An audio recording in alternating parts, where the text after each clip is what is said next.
Hi, everybody, and welcome to Virtual Sunday School. Now, I've got a question for you. Who do you think of when you think of bad dudes or bad guys in the Bible? In fact, we just talked about one. We talked about Judas. Remember Judas who betrayed Jesus? Well, as you know from our video, that didn't work out very well for Judas. But here's another question. Can a bad guy become a good guy?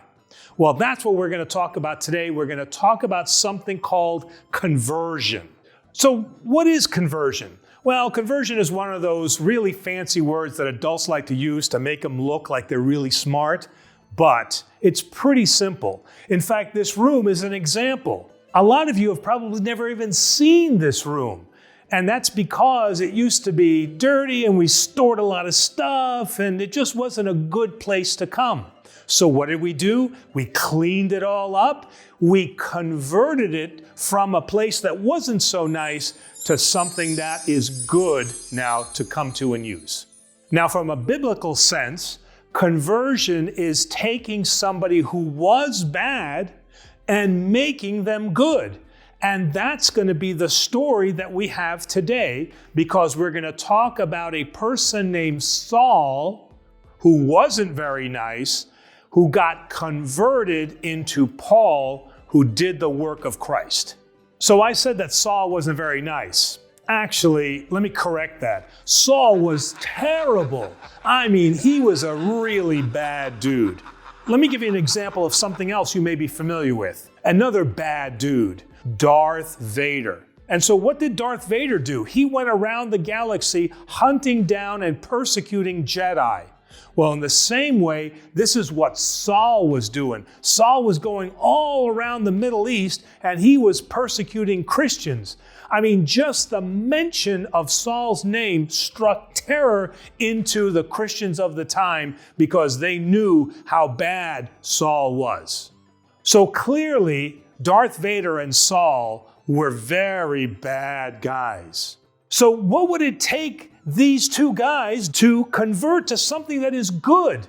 I mean, they were hunting down and killing Christians, and then Jedis. And so what would it take? Well, let's look at the story of Saul. So one day, Saul heard that there were these Christians that were in Damascus and they were doing whatever those crazy Christians are doing. So he got his best men together and they marched off to hunt down and kill those crazy Christians. Now, while Saul was on the road, all of a sudden he hears a voice in the sky that says, "Saul, why are you persecuting me?" And so he looks up, and what does he see? He sees the face of Christ. Now, nobody else can see this except for Saul. Think about it. Saul sees the head of Jesus floating in the sky, and he can't say anything to his friends because they think he's crazy because nobody else sees this. And Saul is like, I can't believe what is happening here. So he recognizes that this is the God of the Christians that he's going to kill. And with that, he's so terrified that not only does he fall on his knees, but he loses his eyesight. Now he can't even see. Blinded by the light. What does Saul do? He's blind. So Saul thinks, well, it's Jesus who made me blind. Maybe those Christians can help. So he asks his men to help carry him to Damascus so that he can be healed. Now, at the same time that this is happening, God speaks to this very righteous man in Damascus, Ananias, and says, "Ananias, I got a guy coming and I want you to help him." So Ananias says, "And who is this man?" And God says, "Saul." And Ananias says, "Oh, no, don't bring him here to me. I've heard about that guy, and I want to stay alive. He's coming here to kill me." But God tells him that he will come to his house so that Saul can be converted. And Ananias is thinking to himself, oh man, this is a tough job. I mean, think about it. That would be like the equivalent of Darth Vader teaching Sunday school. We meet again at last. Now I am the master. But Ananias is able to help Saul in his conversion, and finally that leads to Saul wanting to be baptized and become the person that he was hunting down, to become a Christian.